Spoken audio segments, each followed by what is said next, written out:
o auxílio divino permaneça sempre conosco. Amém. Muito bem, nós vamos dar mais um passo no nosso caminho. Já vimos o conhecer-se, já vimos que para se conhecer é preciso ter a coragem de enfrentar o deserto. Existem desertos nos quais a gente pode entrar porque procurou. Por exemplo, o silêncio, a oração, são desertos que eu procuro. E existem desertos nos quais eu entro sem querer. Uma doença. São João da Cruz, já disse que São João da Cruz chama a esses desertos de noite. E ele fala na noite ativa e na noite passiva. A noite ativa é quando eu escolho.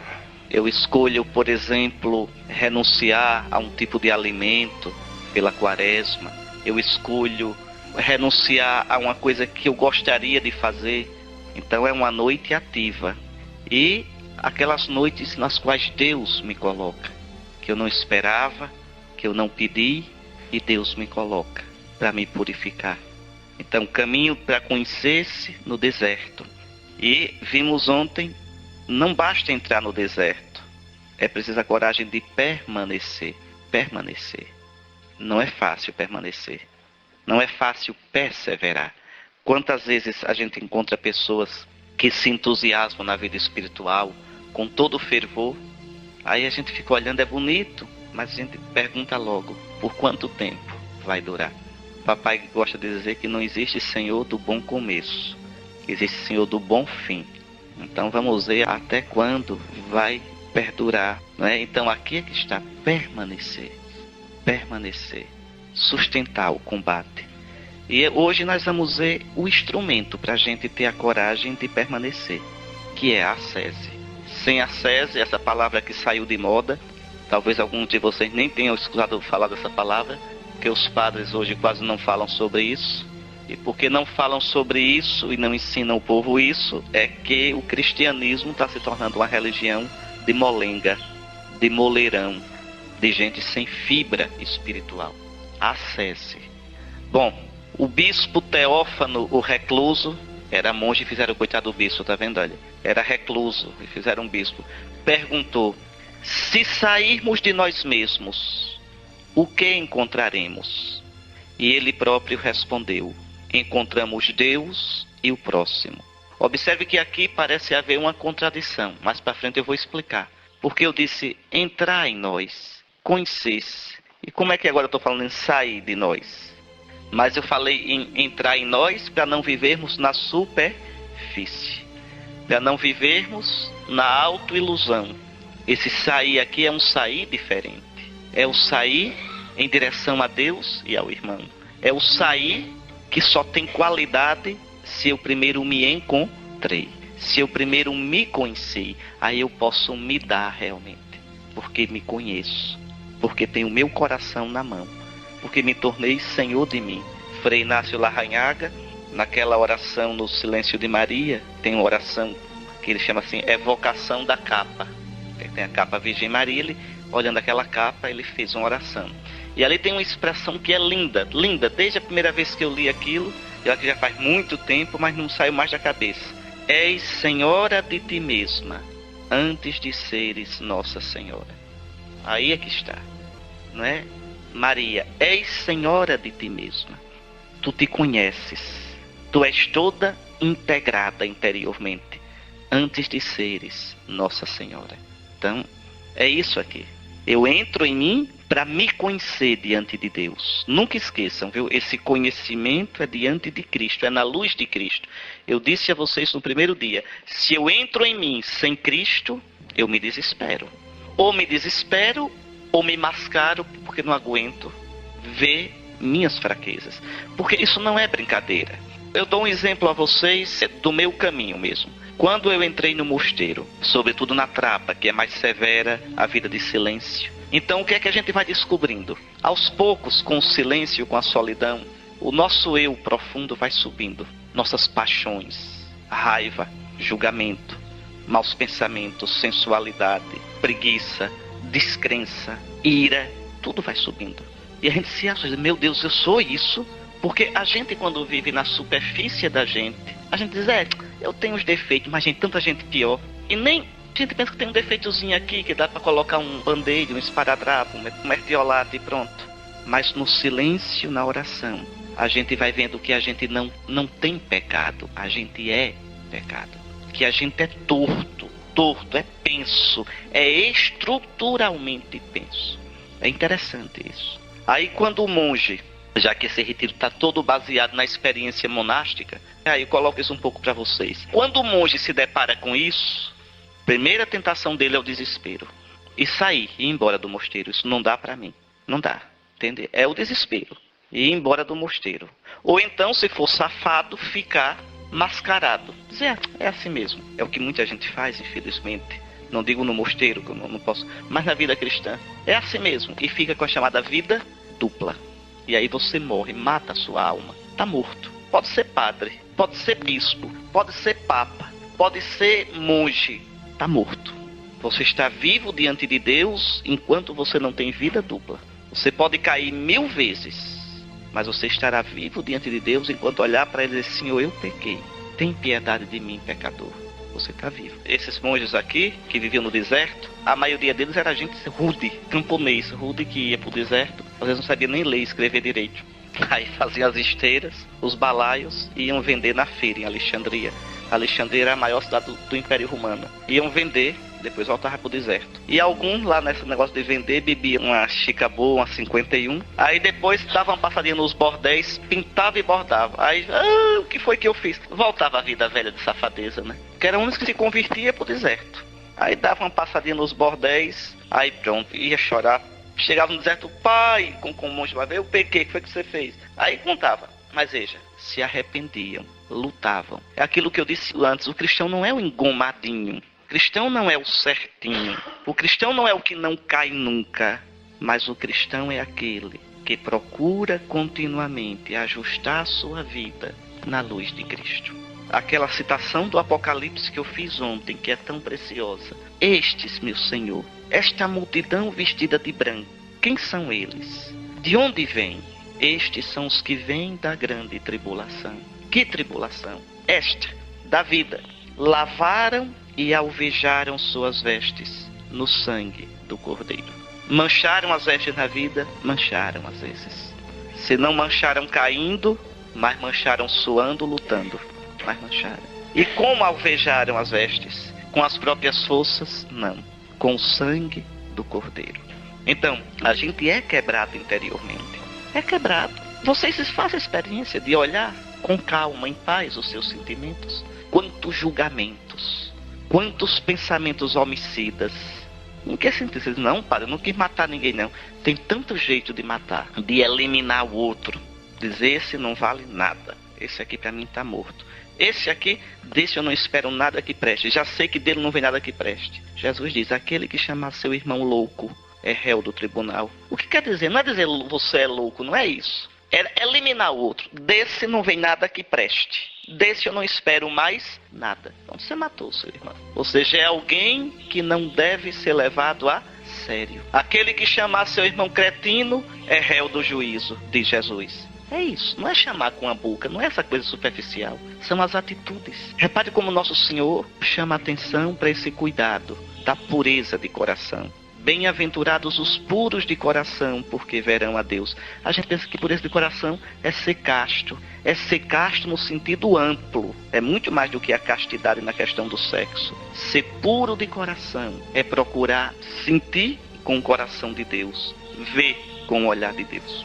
Ver o outro como Deus vê. É meu inimigo. Tudo bem. É inimigo de Deus? É filho de Deus. Procure deixar de ver o outro como você vê. Procure ver o outro como Deus vê. Mas não presta, é ruim. Tudo bem, é ruim. Mas Deus o ama. Então quando eu vou purificando o meu coração, eu vejo Deus em tudo. Eu vejo Deus em todas as coisas, já aqui na terra. Por isso Jesus diz, bem-aventurados os puros de coração, porque verão a Deus. Verão Deus em tudo, porque veem como Deus vê. Sentem como Deus sente. Ah, mas isso não é assim. Isso exige uma ascese. Isso é um trabalho de uma vida todinha e requer perseverança. Então é sobre essa ascese palavra ascese, eu vou explicar aqui na frente, quer dizer exercício. Ascesis em grego, que deu origem à palavra atleta, é o que se exercita. Como você na academia não tem que se exercitar? Pronto. Só que hoje todo mundo malha o corpo, mas nunca vi tanta gente fora de forma na alma. Nós vivemos num mundo que malha o corpo. Agora, malhar a alma que é bom. Malhar o coração. As academias do corpo, da alma estão fechadas porque ninguém quer malhar. Vive na superficialidade. Então, se sairmos de nós, o que encontraremos? Encontraremos Deus e o próximo. Este é o verdadeiro motivo para aprendermos a nos descentrar. Porque a gente vive numa mentira. Todos nós. Olha, a nossa luta é lutar contra essa mentira. Todo dia. Qual é a mentira? A mentira de que eu sou Deus. De que eu sou o centro do mundo. Pode olhar. Se eu perguntar a vocês o que vocês acham do Brasil, vocês têm uma opinião. É o que eu acho. O que vocês acham do Lula? Tem opinião. O que vocês acham da ONU? Tem uma opinião. O que vocês acham do seu vizinho? Ah, ele devia ser assim, assim. Tem opinião. O que vocês acham de Deus? Não, ele devia ter evitado aquele tsunami, ele devia ter evitado aquela... Ou seja, eu sou o centro. Eu sou a verdade. Tudo deveria girar ao redor do que eu acho.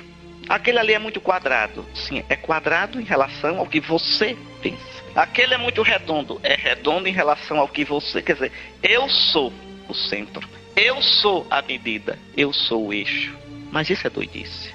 E a gente que acha como Deus devia ser, como o mundo devia ser, a gente não é como a gente gostaria de ser. Porque não consegue. Tem tanta coisa na gente que a gente não queria, que a gente queria cortar, evitar, jogar fora e não consegue. Mas a gente tem a justa medida para todos os outros. Eu vinha, de onde era que eu vinha? Vinha de Fortaleza, um mês, agora em junho. Eu tinha ido a Natal, fiz Natal, Fortaleza, Fortaleza Aracaju. E na minha poltrona vinha um casal. Vinha de uma festa de casamento, pelo que eu entendi da conversa, em Fortaleza. Bonito o casal, porque já era um casal idoso, vivia junto, os filhos já criados. Mas interessante, eles estavam avaliando cada pessoa que estava na festa de casamento.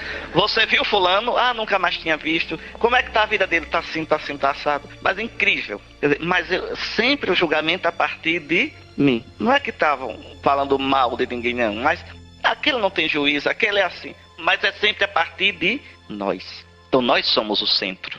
Isso é loucura. Isso é mentira. O centro é Deus. Tem tanta coisa na vida que eu devia dizer. Quando me perguntar, o que é que você acha? Não, não sei. Nunca pensei nisso, não sei. Qual a sua opinião sobre isso? Não, não sei.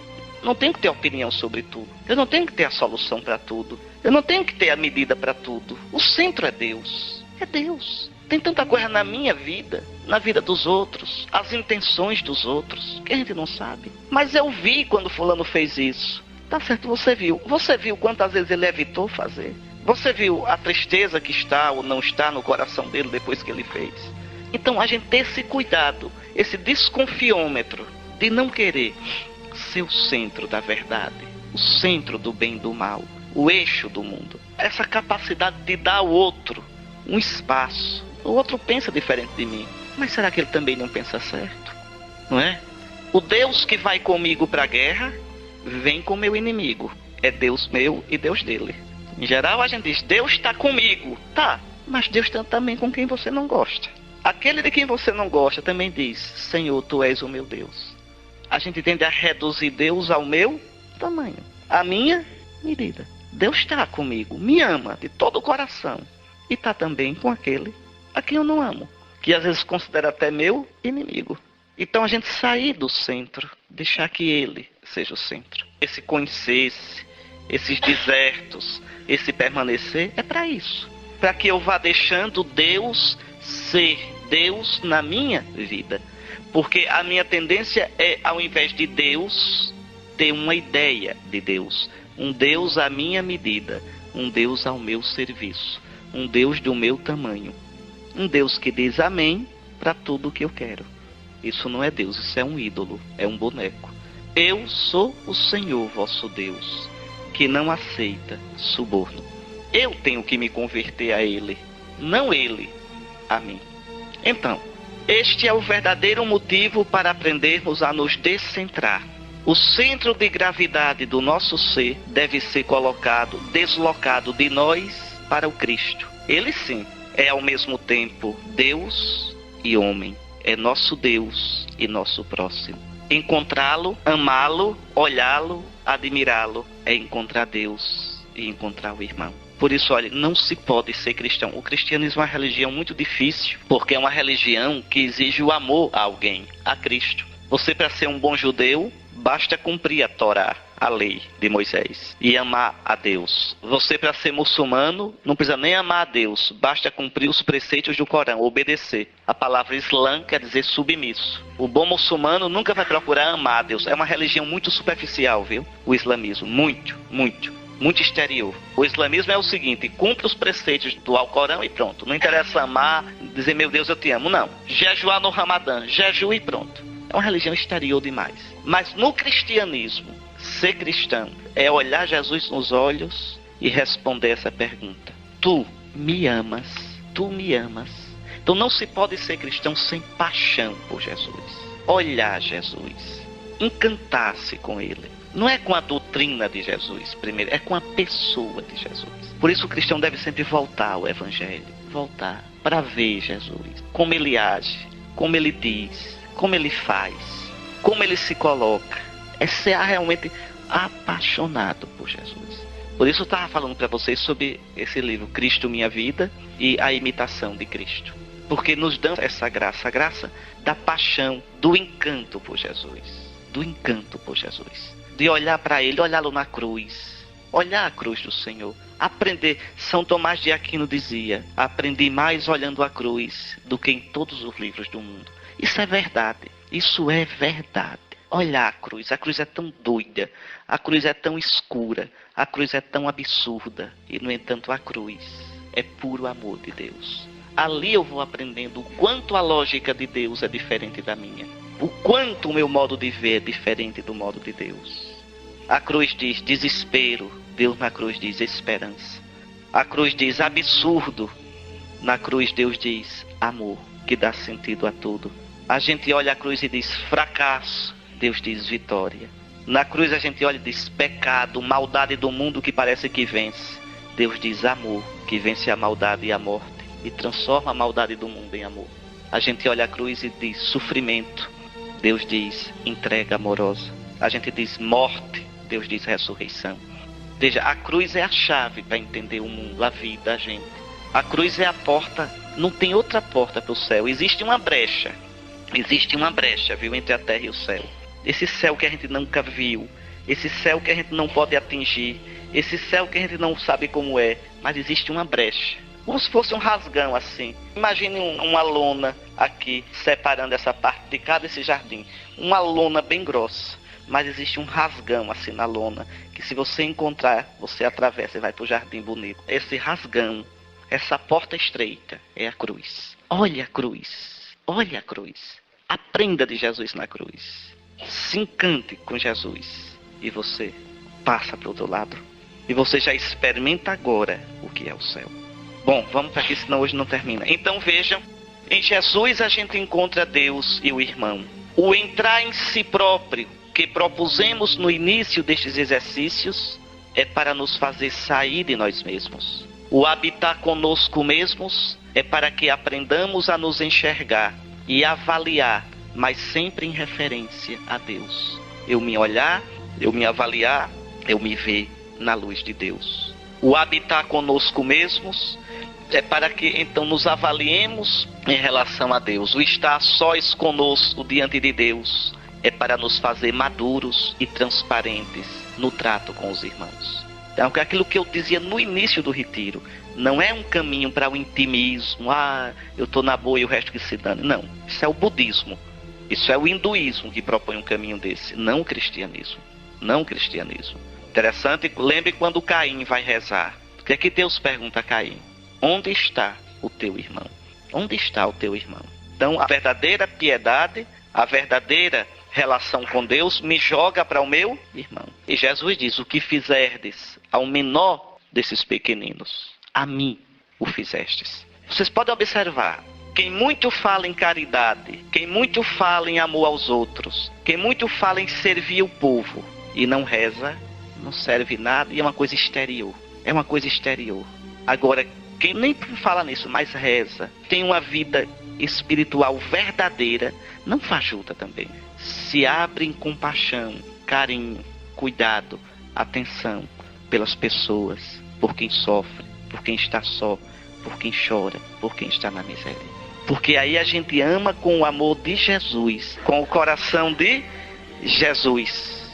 Nosso coração vai pulsando na medida do coração de Cristo.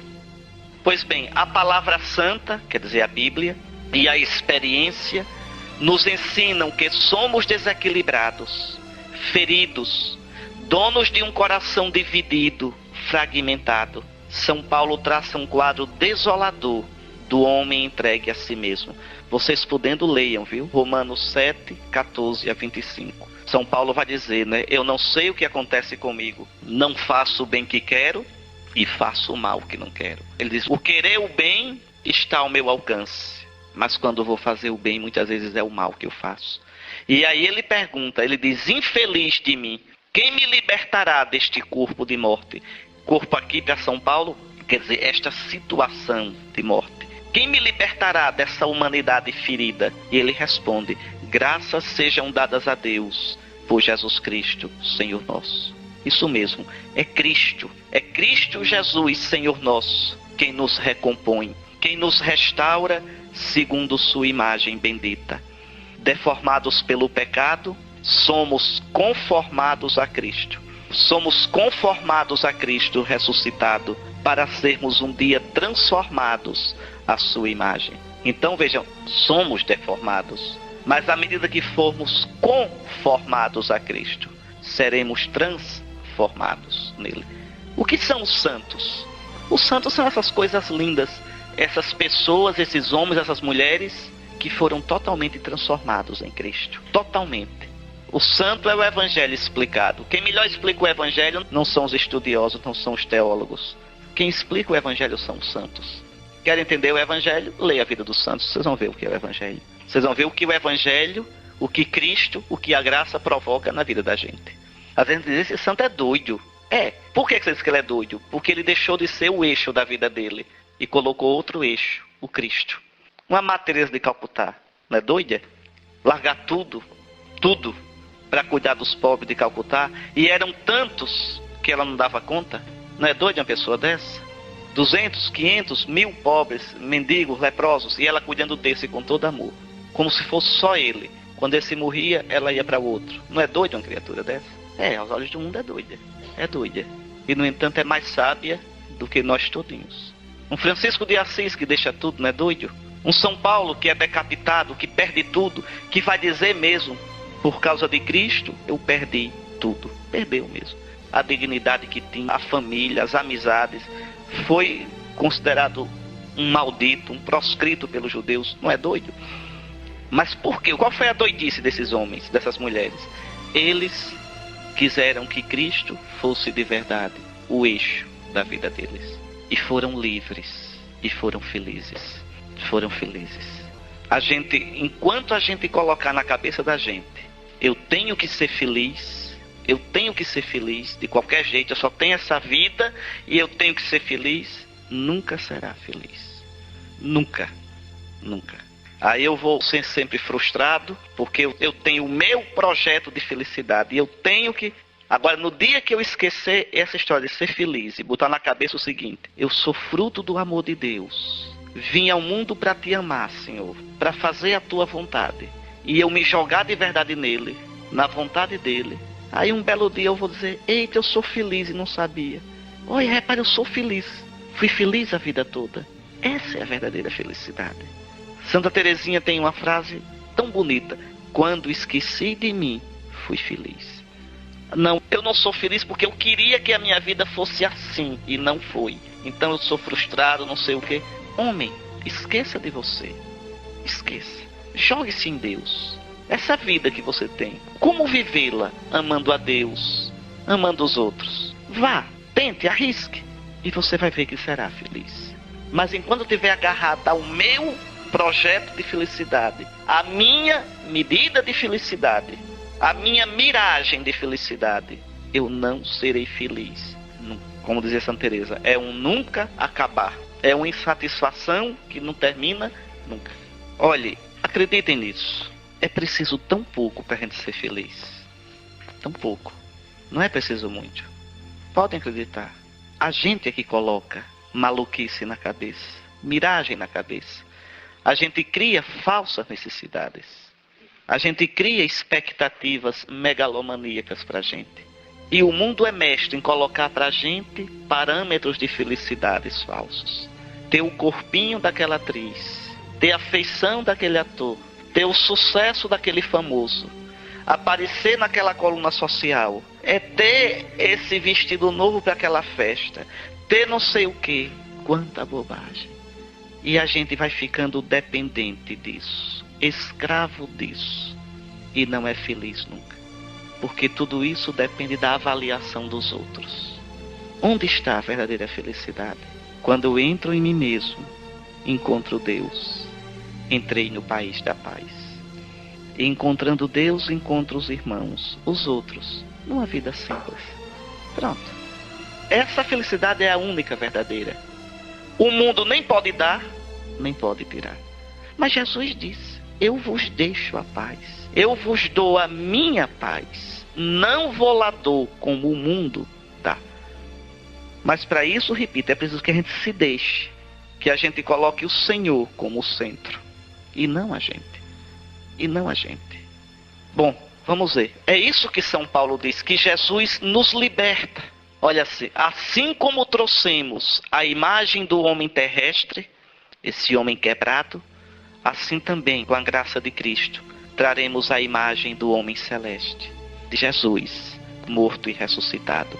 Este é o nosso destino, a nossa vocação desde toda a eternidade. Deus nos criou para isso, para a gente trazer em nós a imagem de Cristo morto e ressuscitado. Porque os que de antemão Deus conheceu, esses também predestinou a serem conformes à imagem do seu Filho, a fim de ser ele o primogênito de muitos irmãos. Então Jesus é a nossa forma, Jesus é nosso modelo, é nosso protótipo.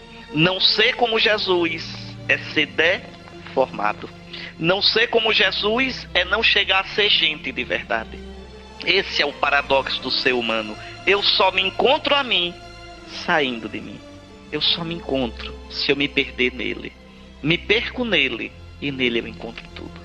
São Francisco, veja um homem como São Francisco. Tendo Deus, tinha tudo.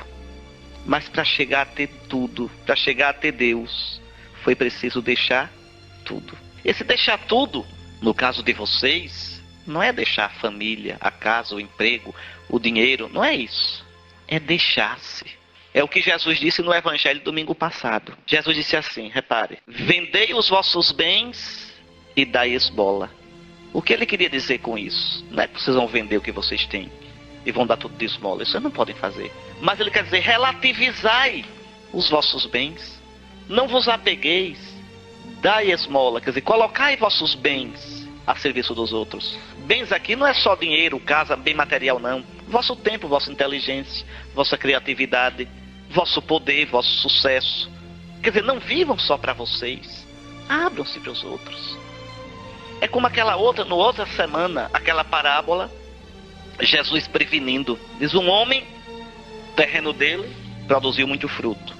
Uma colheita excelente. O que ele fez? Meu caro, você está feito na vida. Com essa colheita, você lavou a jega. O que é que eu vou fazer com esse trigo todinho? Vou derrubar meus celeiros, que não cabe tudo. Veja, um homem cuidadoso. Vou construir maiores e vou acumular tudo. E depois vou para a rede dizer, meu amigo, agora é vida mansa porque você... Observe, Jesus não diz que esse homem era ladrão. Ele não era ladrão. Ele não roubou aquela terra. Ele não roubou ninguém. Ele trabalhou. Aquela colheita foi do trabalho dele. Jesus não disse que aquele homem era injusto, que não pagava os empregados. Não, pagava direitinho, trabalhou direitinho, a terra era dele. E por que é que Deus na mesma noite diz, louco, hoje mesmo a vida te será pedida? Hoje você morre. Por que Deus ficou tão zangado? Por duas coisas. Repare esse homem. Primeiro, ele não foi capaz de dizer: Senhor, obrigado por uma colheita tão farta. Obrigado, Senhor, porque a chuva caiu na hora certa. O sol brilhou na hora certa e não apodreceu a minha colheita. Obrigado, Senhor, pela terra que foi fecunda, pela praga que não veio. Obrigado pela saúde de estar vendo a colheita do que eu plantei. Não tem Deus ali. Esse homem não pensou: meu Deus, que colheita grande. Eu vou pegar 1/10, o dízimo da minha colheita, e repartir com esses empregados meus que me ajudaram. Não tem Deus e não tem os outros. Só tem eu. Pronto. Insensato. Hoje a vida te vai ser pedida. E o que tu juntaste, para quem ficou, o Eclesiastes diz, é vaidade. Vai ficar para os outros que vão brigar, xingá-lo. Os filhos vão xingá-lo, brigando pelos bens, se comendo uns aos outros. Pronto. Então vejam, aí o Eclesiastes é vaidade, quer dizer, é ilusão, é pó que o vento leva. É uma vida vivida centrada em si. Que miséria. A gente conhece tanto essas histórias. Quanta solidão. Quanta solidão. Quanta aparência, mas quanta infelicidade. Porque nós somos feitos para encontrar Deus e os outros. Nós somos feitos à imagem de Cristo Jesus. Pois bem, o caminho do homem velho para o homem novo, esse esforço de sair de mim deformado, sair de mim ferido, sair de mim egocêntrico, para chegar a mim transformado em Cristo, livre, maduro. Esse caminhozinho é o que a gente chama de ascese. Ascese, o exercício na vida espiritual. Nunca se esqueçam, a ascese é um caminho. A penitência que a gente faz, o esforço, a oração, tudo isso é meio, é caminho para chegar a ser transfigurado em Cristo. Quando a gente esquece isso, aí o cristianismo fica uma religião triste. Vixe, é tudo tão triste, só se fala em penitência, só se fala em abnegação, só se fala... Não, se fica só nisso, é uma religião detestável. Mas não é esse o sentido. A ascese, a renúncia, é para outro motivo, é para um motivo positivo, de alegria. É para que Cristo brilhe em mim. O roxo da quaresma, a penitência da quaresma, é para me levar ao branco e a alegria da Páscoa. Mas sem a penitência da quaresma, sem as observâncias da quaresma, eu não experimento de verdade a verdadeira alegria pascal. Assim é na vida da gente. Pois bem, a ascese é caminho. E caminho para quem? Para Cristo. Para Cristo. O bonito do cristão é que o centro é Cristo, não sou eu. Não é caminho para o eu perfeito. O que é o perfeito? O caminho para Cristo. Encontre Cristo, você encontrou tudo. Encontrou tudo. Olha aqui o que São Paulo diz. Despojando do homem velho, com todas as suas más inclinações, e revestidos do homem novo, que se vai sucessivamente renovando, conforme a imagem de quem o criou. É um caminho. Quando é que esse caminho termina? Nunca, na hora da morte só. Na hora da morte, e se precisar ainda tem um remendozinho no purgatório. Um alinhavozinho para ajeitar. Veja, é o caminho que dura a vida toda. A ascese é um exercício, é a aquisição de uma prática. A ascese seria o conjunto de esforços mediante os quais se deseja progredir na vida moral e religiosa. A ascese não é mortificação. A mortificação faz parte da ascese. O que é a mortificação? É a renúncia de alguma coisa. Por exemplo, eu mortificar os meus olhos. Aí evito estar olhando o povo pelado, para não despertar desejos sensuais que depois só vão me prejudicar. Evito estar ouvindo falar da vida alheia. evito falar, mordo a língua, para não falar da vida alheia. Tinha um monge que viveu a vida quase toda com uma pedra na boca. Quando ele ia se encontrar com os outros, dava uma pedra na boca. Modo mais fácil. O que é que você acha de fulano? Estou com uma pedra na boca e não posso responder. Não. Isso é ascese. Isso é ascese. Sim, porque são as nossas tendências. São as nossas tendências. Mas é verdade, viveu a vida quase toda com uma pedra na boca. Eles tinham essas coisas doidas, né? Tinha um bispo contando, só a gente foi... Era um bispo lá do Paraná. Ele, se a gente foi pra CNBB, pra reunião, quando ainda era em Itaici, de carro, éramos 5 bispos. E a gente, na saída, disse, irmãos, olha, vamos fazer o propósito de não criticar os outros. Não criticar os outros bispos. Vamos até lá, conversando coisas. Aí um disse, e se alguém começar o assunto, a prosa, começar a tomar o rumo de falar dos outros, alguém puxa uma música religiosa que a gente... Aí disse que eles foram do Paraná até Indaiatuba, cantaram umas 30 vezes Com Minha Mãe Estarei. Que começava a conversar daqui a pouco, aí um puxava, Com minha mãe estarei. Foram cantando a viagem toda. Mas isso é verdade, foram cantando a...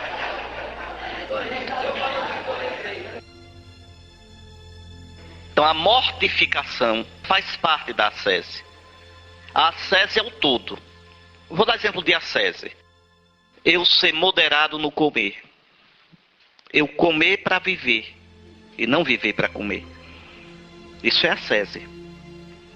E é importante. O que é que isso tem a ver com a vida espiritual? Tudo. Tudo.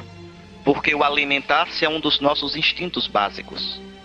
Se eu educo esse instinto, eu fortaleço a minha vontade para educar outros instintos.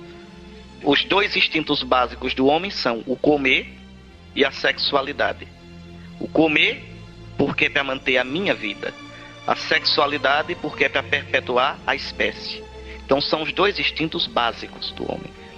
Se você aprende a educar esses 2 instintos, você tem mais chance de educar os outros instintos. Não se trata de reprimir os instintos, se trata de educá-los. De colocar tudo em função de Cristo, da minha liberdade de amá-lo e de nele amar os outros. Então isso é ascese. Por exemplo, eu dizer, eu não vou dormir mais do que eu preciso. Como é que uma pessoa vai, meu Deus do céu, ter vida espiritual se acorda todo dia, meio-dia? Se não tem disciplina para as coisas, não vai rezar, não vai para canto nenhum. Esqueça a vida com Deus. Vai ser um voo de galinha. Aquele voo desarrumado e que não voa de verdade. Então tudo isso, a ascese, eu vou ter mais cuidado com o que eu falo. Eu vou selecionar melhor os programas que eu vejo. Ah, mas não tem nada não. Claro que tem. Você enche a cabeça de besteira, de porcaria, de imagem, não serve para nada. Então, isso é ascese. Eu vou trabalhar... Quais são os meus demônios principais? A gente tem uns 3 ou 4 que são os principais. Um é irascível, outro é vaidoso, outro é difamador, outro é preguiçoso. Cada um sabe onde o calo aperta. Então, conhecendo esse demônio meu, começar a dizer, mas por que eu tenho isso? De onde é que vem esse demônio? Como é que ele se manifesta mais forte? E começar a combatê-lo. Né? Por exemplo, tem mania de falar da vida alheia. Então você imaginar as ocasiões em que você fala. Não precisa se julgar nem ficar angustiado, não. É diante de Cristo, em paz. Imaginar a cena em que você falou da vida alheia. A cena em que você foi grosseiro. A cena em que você foi sensual. Imaginou aquilo. Vendo você, né? Peça perdão a Nosso Senhor, em paz. Depois imagine novamente a cena. Você com a atitude correta. Com a atitude que deveria ter tomado. E diga, Senhor, ajuda-me nisso. Eu sozinho não posso, mas tudo posso naquele que me fortalece. Então isso é a ascese. Esses exercícios. Faz parte da ascese a mortificação. O que é a mortificação? É a renúncia a alguma coisa que eu gosto, que me satisfaz. E para que isso? Para quê? Para malhar minha vontade. Malhação. Malhação. É exercício localizado. Entende? Então é localizado. É esse aqui o meu, então é aqui que eu vou trabalhar. Não é assim que faz. Você quer trabalhar o quê? Os quadris. Pronto. Então você, não é exercício localizado. Como a gente faz para o corpo, a gente faz para a alma. Para a alma. Então entende o que é a ascese? A ascese é o exercício. A mortificação faz parte da ascese. Mas a ascese é mais que a mortificação. Quanto mais a gente precisar de menos, mais a gente é livre. Agora vejam como é difícil, né, no mundo de hoje. Porque o mundo de hoje quer levar você a precisar de mais. Se você ainda não usou aquele perfume, você não sabe o que está perdendo. Hoje, né, você está fora do mundo. Todo mundo usa. Você não usa. Pronto. A gente tem umas coisas interessantes. Repare, todo mundo começou. Uma vez até eu falei isso lá no Livramento. Aí o pessoal disse, mas o senhor não deixa nem isso em paz. Eu digo, deixo não. Todo mundo começou a usar chapéu para trás, aquele boné com... Aí todo mundo, se você perguntar por que está usando, não, é moda, todo mundo usa. Entende? Então nós somos assim. Quer dizer, eu tenho necessidade de entrar nisso para sentir que eu estou vivendo, que eu estou no mundo. Eu dependo dessas coisas. Dependo dessas coisas. São necessidades falsas que me escravizam. São muletas para eu ser feliz. Por que é que os padres usam ou deveriam usar roupa preta? Para lembrar isso, eu desisti de escolher. Preto é não cor. Eu não perco um minuto pensando em combinar nada com nada. Nada com nada. Com essa batina eu vou na favela e vou lá falar com o governador. Com essa mesminha, nem me troco. Nada com nada. Quer dizer, eu morri para o mundo. Para esse mundo superficial. E o mundo morreu para mim. É isso que quer dizer. É isso. Eu fui fazer uma palestra no Colégio Marista uma vez, a menina disse, por que é que o senhor usa preto se o senhor é mensageiro da paz? Eu disse, eu não sou mensageiro da paz, minha filha, nunca fui. Eu sou mensageiro de Cristo. Se Cristo me mandar fazer paz, eu faço. E se mandar fazer guerra, eu faço. Meu compromisso é com Cristo. Nele está a minha paz. Não existe paz sem Ele. Então é esse o sentido. O sentido de a gente dizer, eu renuncio à superficialidade. Eu renuncio à banalidade.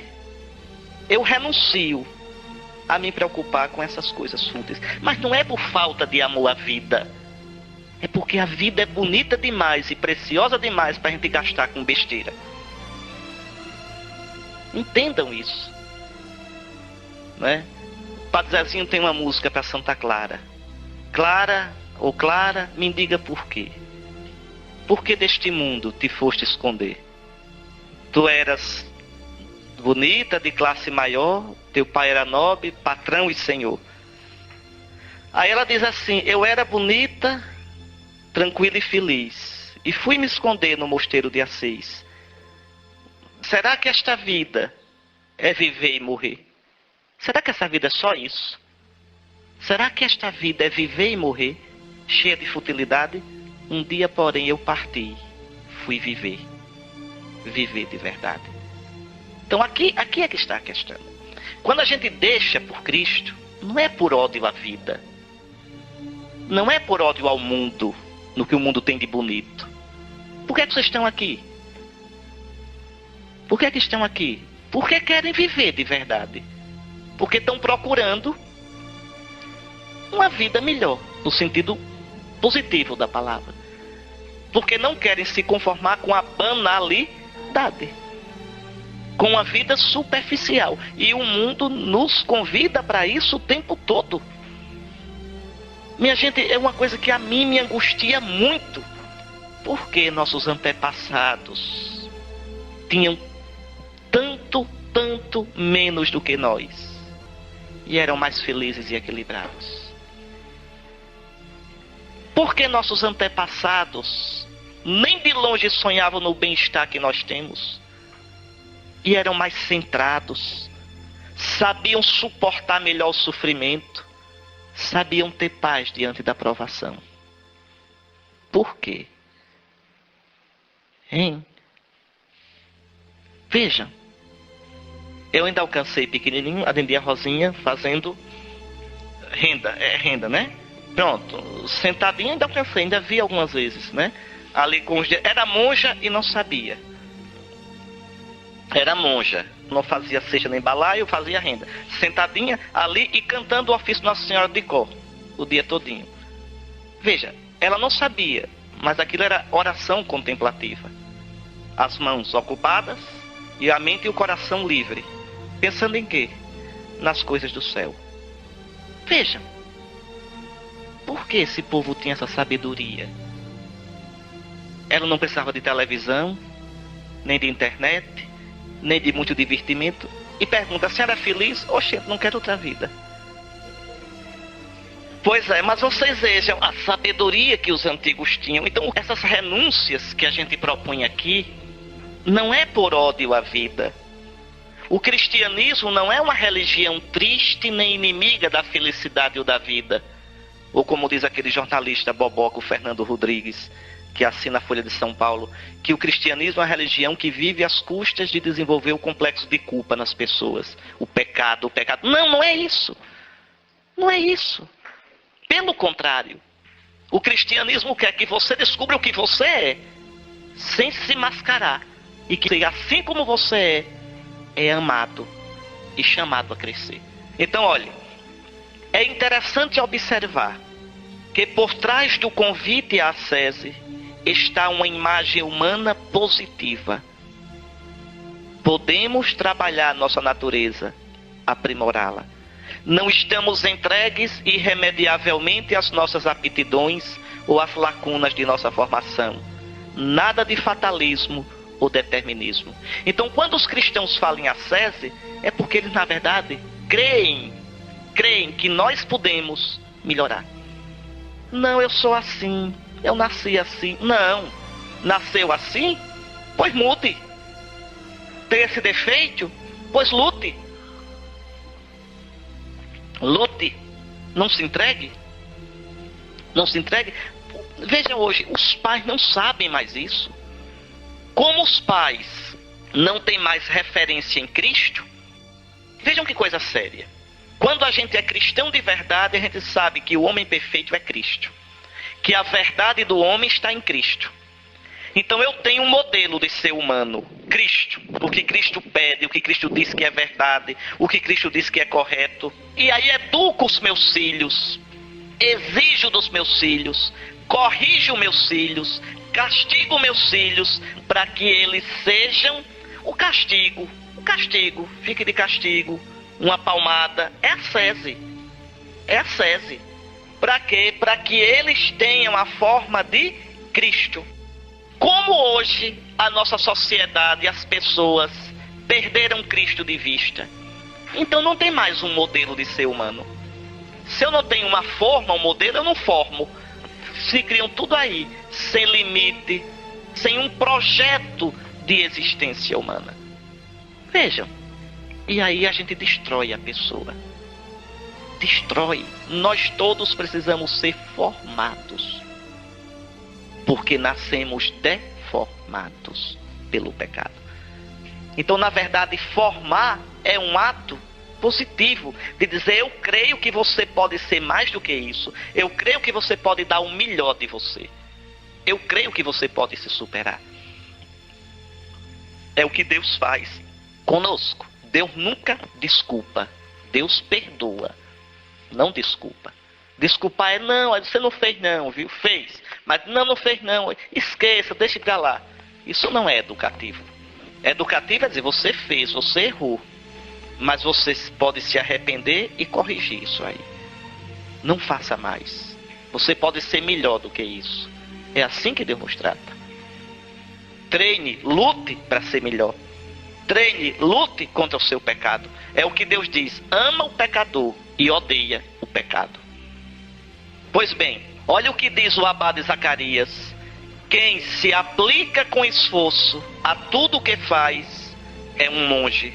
Quer dizer, é um cristão. Pois sem trabalho, né, sem ascese, ninguém pode possuir a Deus. Entendam. Ah, mas sem ascese nenhum eu já experimento, meu Deus. Mentira. Você experimenta seu próprio sentimento, sua imagem falsa de Deus. Não é o Deus verdadeiro. Sua espiritualidade é falsa. É de sentimento, é de confete, é de confeito. Não tem consistência. Entende? Tá aqui, amanhã deixa isso aqui, vai para outro lugar. No primeiro trio elétrico que passar, você vai atrás. Né? Os trios elétricos da vida. Você não tem consistência. Mentira. O conhecimento de Deus exige exercício. É difícil. Existem épocas na vida da gente em que Deus se esconde. Vocês querem um bom livro para entender isso? Um livro gostoso de ler? Mostra-me teu rosto, do Frei Inácio Larrañaga. Muitos de vocês conhecem. É um livro que vocês deviam ler mais de uma vez. Eu li aquele livro umas 5 ou 6 vezes na minha vida. Primeira vez que eu li aquele livro foi em 1975. Faz tempo. Aí eu me lembro, eu fui até me confessar, em 78, estava em Maceió, fui me confessar com o padre Rubião. E tinha levado o livro porque eu estava lendo lá na igreja do Rosário, né? Nessa época o padre Rubião era padre no Rosário. Aí o padre Rubião pegou assim o livro e disse: meu filho está lendo esse livro. E você está entendendo isso? Eu digo: tô, padre. Era um livro recém-saído e eu, pirralhozinho, disse: está entendendo isso? Tô, padre. Lê esse livro. Mostra-me teu rosto. É das Paulinas, Inácio Larrañaga. Foi um livro escrito em 74, 75, por aí. Hoje ainda é um livro atual, atualíssimo. Ele é um livro muito importante porque nos explica o caminho da vida espiritual. Os momentos de dificuldade, de secura, de aridez, de escuridão. E aí é que está. O nosso mal é que nessas horas a gente foge. Foge da ascese. Foge do deserto. E aí ninguém constrói nada. Pois bem, vamos para frente. Esta luta sempre esteve presente na tradição cristã. Nosso mundo, tão condescendente com o egoísmo e o domínio dos sentidos, certamente vê com reservas qualquer processo ascético. E infelizmente os padres e os religiosos estão nessa, infelizmente. Às vezes não incentivam ao povo, não ensinam ao povo o caminho do exercício espiritual. Não, precisa não, para que isso? Para se converter, para mudar de vida, para ter uma vida santa, para ter uma vida reta, para não ter vida dupla. Porque senão todos nós teremos. Ninguém está livre. Né? Como um padre que me perguntou ainda semana passada: o Dom Henrique, ainda hoje tem sentido na Salve Rainha dizer, nesse vale de lágrimas, nesse exílio? Eu digo: tem, é para dizer. Você quer mais exílio e vale de lágrimas do que essa bagunça que está no mundo de hoje? Está achando pouco? Entende?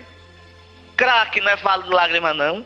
Essa imoralidade, essa destruição da família, essa descrença, essa falta de sentido no mundo, falta de autoconhecimento. Agora a gente descobriu que de repente todo mundo é bacana, todo mundo pode fazer tudo, é tudo puro, tudo lindo. Conversa fiada. Conversa fiada. Então a gente precisa sim de conversão. A gente é quebrado sim. Então vejam, São Paulo já dizia, olha, comparava a vida cristã com o exercício dos atletas. Não sabeis que aqueles que correm no estádio, correm todos, mas um só ganha o prêmio? Correi de maneira a consegui-lo. Os atletas se abstêm de tudo, eles para ganhar uma coroa perecível, nós para ganhar uma coroa imperecível. Trato duramente o meu corpo, corpo quer dizer minha vida toda, minha existência, e o reduzo à servidão. Que servidão é essa? Minha vida tem que estar debaixo do serviço de Cristo. Aí eu sou feliz, aí eu sou livre. Deixa eu correr um pouquinho aqui, viu? Eu quero... Não, tem muita coisa. Pela ascese, o cristão abre-se para Deus e entra num estado de paz. Aquilo que os gregos chamam de apáteia, ou apateia. A pureza de coração. Aquele estado de clareza e pureza interior, de amor como abertura para Deus, tendo as atitudes de Cristo. É verdade. Aí sim, aí se abre. a gente começa a ver como Jesus via, a sentir como Jesus sentia, a ter as atitudes de Jesus. Mas só depois dessa é uma luta interior. Eu me lembro na Trapa, o irmão Barnabé, já velhinho. O irmão Barnabé parecia uma criança, era uma graça, irmão Barnabé, uma graça. Um homem manso, delicado. Eu me lembro, eu passei um tempo fazendo um tratamento dentário em Curitiba, e quando eu voltava já era tarde. Eu fiz uma cirurgia grande aqui em cima, teve que rasgar aqui em cima, para ir lá na raiz do dente, e eu tinha que ir toda semana a Curitiba para fazer o controle. E quando eu voltava de ônibus, voltava muito tarde. Os monges já estavam todos dormindo, né? Então já trazia a chave, pois todas as vezes que eu voltava, irmão Barnabé estava me esperando. Já velhinho ele. E já tínhamos rezado completas. E depois de completas é proibido falar. Na Trapa não se fala nunca. Mas depois de completas é que não se fala mesmo, nem por gesto se fala. Pois irmão Barnabé estava lá esperando. Aí eu me sentava, ele deixava as coisas assim na mesa, eu sentava para tomar café, aí ele se sentava do lado. Aí dizia, e como foi a viagem? Era proibido, mas como foi? O que viu, o que não viu? E depois me ajudava a lavar os pratos. Toda vez. Era manso, manso. Agora também era mão de vaca, eu me lembro, lavando as panelas, o bombril já praticamente terminado. Já chega, pegava na unha da gente. Irmão Barnabé, me dê outra. Eles, não, ainda tem, tá vendo? Ainda tem. Irmão, não tem mais não. Irmão, é a unha como tá. Eles, tem nada não, Agostinho, ofereça pela conversão da Rússia. Pô, a Rússia, eu acho que foi isso que derrubou o comunismo na Rússia. As minhas unhas se acabaram na trave, de Irmão Barnabé. Mas interessante, por que eu estou dizendo isso? É que um dia eu conversando com o prior da Trapa, Padre Estevão, ele me disse, irmão, eu falando sobre isso, sobre irmão Barnabé, esse irmão é porque o Senhor não conheceu o irmão Barnabé quando era novo. Era explosivo, de partir para cima de um e arrancar a cabeça. O que fez esse homem manso? Esse homem que parecia um cordeiro? César. Um homem que transparecia a doçura, a bondade de Cristo. Irmão Barnabé, livre do irmão Barnabé. Irmão Barnabé, transfigurado em Cristo Jesus. Feliz, livre, realizado, espalhando a felicidade de vez. Aí está o reino de Deus. O reino de Deus é isso. A gente fica, as estruturas daqui. Se eu não cuidar das daqui, não adianta falar nas outras. Aqui. O reino de Deus está dentro de nós. E se estiver dentro de cada um, está no meio de nós. E se torna lindo para o mundo. Se não é só conversa fiada. Por que é que hoje se fala tanto em reino de Deus, as estruturas do reino, esse jornalzinho domingo, essa liturgia diária? Porque o reino de Deus, as estruturas, a gente não vê isso, nem na igreja, nem em canto nenhum. Nossas comunidades são chatas, a arenga velha comendo, briga por causa de cargo, por causa de poder, por causa disso. Porque falta o conhecimento de Jesus, porque falta a conversão, porque falta a oração, porque falta a prática da virtude, porque falta a doçura que vem de nosso Senhor. Sem isso, tudo é conversa fiada para boi dormir. Tá certo? Pois bem, olha aqui, o abade João Cassiano dizia, para alcançar a pureza de coração e o amor, é necessário que façamos tudo quanto realizamos por meio de obras ascéticas, pois elas são os instrumentos que podem libertar nosso coração de todas as paixões prejudiciais que nos atrapalham no progresso para a plenitude do amor. Assim, nós praticamos o jejum, as vigílias noturnas, o recolhimento, a meditação das Sagradas Escrituras, por almejarmos a pureza de coração que consiste no amor. Então, como é que vocês, casados, casadas, donos de casa, no trabalho, podem ter acesso?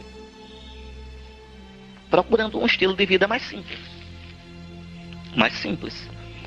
Vocês não vão viver como monges, não, pelo amor de Deus. Mas um estilo de vida mais simples, não é? Por que eu posso cortar de televisão e no lugar daquela novela ler um bom livro? Mesmo cansado, não deixar de fazer minha oração. Entende? Ou seja, pequenas coisas que vocês vão vendo que possam cortar. Que possam ter uma vida mais... Porque, repare, a gente não planeja a nossa vida. É uma miséria. A gente vai sobrevivendo. A gente vai cantando com o Zeca Pagodinho. Deixa a vida me levar, a vida leva eu. Não! Não deixe a vida levar você. Você tem que levar a vida. Que vida eu quero pra mim? Como é que eu quero viver? O que é que eu quero de mim? Então, eu arrumar minha vida em função disso. Isso exige disciplina. Isso é ascese. A ascese de vocês não pode ser a do bispo, a de um monge. Mas tem que ter, todos nós temos que ter uma vida ascética. Não é? Por que esse desejo desenfreado de ter? Por que esse desejo desenfreado de falar de você, de se impor, de aparecer? Por quê? Então, essas coisas que a gente tem que corrigir na gente. Todos nós. Isso é um trabalho o tempo todo. Por exemplo, eu agora sou bispo auxiliar. Sou bispo. Mas sou auxiliar de Dom Lessa. Veja aqui um belo trabalho de ascese do bispo auxiliar. Ter o cuidado de sempre deixar que o irmão mais velho, que o metropolita, tenha o primeiro lugar. O cuidado. A delicadeza. Aí chega um padre. Dom Henrique, eu queria que o senhor fosse consagrar a igreja da minha paróquia. Primeiro chame o arcebispo. Se ele não puder, eu vou. Não é política de boa vizinhança. É ascese. Eu gostaria de ir? Gostaria. Mas tem meu irmão, mais velho. Meu irmão que é o metropolita. Por que tem que ser eu? Por que eu tenho que ter o primeiro lugar? Dê para ele. É ascese. Estou dando exemplos para você. Todos nós, na nossa vida, todos nós, temos que viver essa dimensão da ascese. Né? Não primeiro eu, não o que eu gosto sempre. Saber dar a vez, saber silenciar. Às vezes gostaria de pegar e... né? Ontem mesmo, o André estava comigo, ele viu. Ontem eu estava com febre à noite lá no interior. A missa terminou e o padre foi falar. Falou uns 20 minutos aquele padre, não foi? Eu estava já ali doidinho, homem, cala a boca. Mas ali, quietinho, pronto, ouvindo, sem dizer nada. Pronto, o padre terminou, muito bem, um abraço, tudo. Ascese. Ascese. Você vai numa paróquia, eu fui numa paróquia aqui. Eu fui, celebrei, preguei. No fim o padre não me ofereceu um copo d'água, nem me deu jantar. Eu digo, eita padre, o seminarista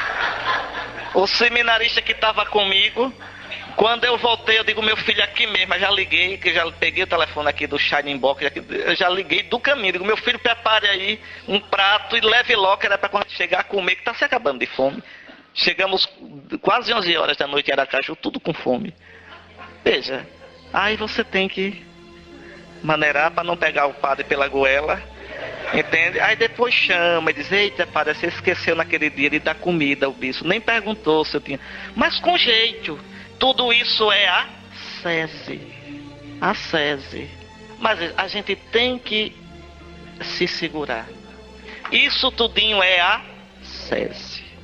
Isso tudinho é ascese. Isso na vida toda. Repare, veja, uma esposa, um esposo que saibam que é ascese. É casamento garantido. Um pai e uma mãe que saibam o que é ascese. É educação boa para os filhos. A vontade de dizer uma palavra naquela hora, não, eu digo depois. Agora o negócio está ruim para eu dizer. Se eu abrir aqui a boca... Então... O patrão que sabe ser ascético é uma bênção para os empregados. Pode ser o contrário também. Veja, uma coisa que talvez, pelo meu jeito assim, as pessoas não saibam. Eu odeio corrigir os outros. Odeio corrigir e odeio me meter na vida dos outros. Odeio corrigir e odeio me meter. Eu, por mim, cada um viver sua vida. Mas veja, precisa. Como bispo agora. Às vezes eu diante do Santíssimo, meu Deus, eu recebo a denúncia, tenho de chamar. Não posso deixar de chamar, é omissão. Aí chama, aí pergunta, tal coisa, isso é verdade. Eu odeio fazer isso. Aí, isso é verdade. Não faça mais não. Né? Veja. Então, a ascese é sempre isso. É no mais e no menos.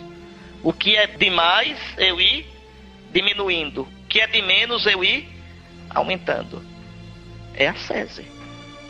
Ascese. E isso me livra. Eu estou dando alguns exemplos da minha vida para vocês verem que todo mundo, cada um no seu. Por exemplo, uma coisa que ninguém acredita quando eu digo, mas eu disse muitas vezes no livramento, que eu sou tímido. Ninguém acredita que eu sou tímido. E no entanto eu sou. Tímido até não poder mais. Né? Mas foi uma luta, ainda é a vida todinha. Uma luta para... Então, ascese. Ascese é para você chegar no fiel da balança. E o fiel da balança é Cristo. O que eu insisto é sempre isso. É por causa de Cristo. A medida é Cristo. O modelo é Cristo. A forma é Cristo. A ascese é meio de caminho para Cristo. É por causa dele. É por amor a ele. É porque ele me quer feliz e a imagem dele. Quanto mais eu for como ele, mais eu serei eu mesmo. Porque fui criado através dele e para ele. A imagem dele. Aquilo que eu disse no primeiro dia. Ele é a imagem de Deus invisível. Dizer que Deus nos criou a imagem dele é dizer que Deus nos criou tendo como forma, como modelo, o Cristo. É uma luta. E isso é a vida todinha. Nós vamos ter luta a vida todinha. Então quando eu falo em ascese aqui, não vamos dizer isso é uma coisa de monge. Não, isso é coisa nossa. É como diz João Cassiano, né? João Cassiano foi um santo monge do século VI. Ele vai dizer, tudo isso para ter a pureza de coração que consiste no amor. Assim, o que quer que façamos, devemos fazê-lo a fim de nos tornar verdadeiramente amantes. É por isso que o amor é a norma de tudo. Atingi-lo é a finalidade do nosso agir. Que coisa linda. Então, toda essa ascese é para que eu aprenda de verdade a amar a Deus e amar os outros. Sem ascese eu não amo. Vou dizer de outro jeito. Sem educação eu não amo. Por quê? Porque a minha tendência é tomar o lugar de tudo, é tomar a frente em tudo. Quando eu ia com meus coroinhas, às vezes ia com meus coroinhas para as festas, aí eu ficava observando. Terminava, me lembro que ia pregar lá em Palmeira dos Índios, do Cerco de Jericó, de 2 da tarde às 10 da noite, falando tudo, aí chegávamos, aí os danadinhos se sentavam, já iam, quando iam servindo, diziam, mas meus filhos, olha, espera que primeiro os mais velhos, o padre se sirva. Aí, né? Fui fazer visita pastoral, fui pregar na festa de padroeiro. Aí assim que cheguei, tava o padre, tava o seminarista, já pega a sopa. Aí eu digo, mas meus filhos, se espera que primeiro os mais velhos, né? No caso aqui o bispo, se seja primeiro. É a ascese. É eu segurar os meus instintos. Vejam, a ascese é a condição para o amor, para a caridade. O asceta se torna um homem que ama. É tão bonito quando dizer, não, senhor na frente, por favor. Isso é besteira. Não, isso não é besteira. Isso é o espaço que eu crio para o amor, para a caridade. Eu reconhecer, eu venerar o outro como gente, como pessoa, como digno de respeito. Às vezes os padres dizem assim, mas o senhor me chama de senhor. Eu digo, chamo, o senhor é mais velho. Mas não precisa. Eu digo, precisa. Deixa eu chamar de senhor, porque eu não sei chamar de outro jeito. Eu aprendi assim. Chamar uma pessoa mais velha, um padre, de você, não chamo de jeito nenhum.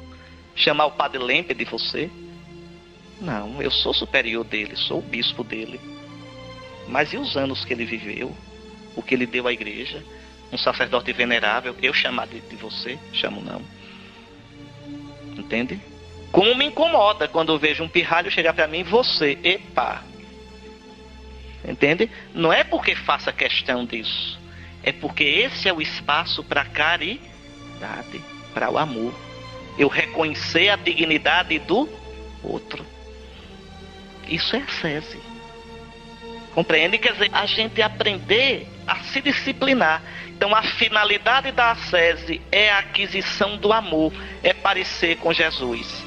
Agora vocês leiam depois esse resto todinho, que está muito comprido, viu?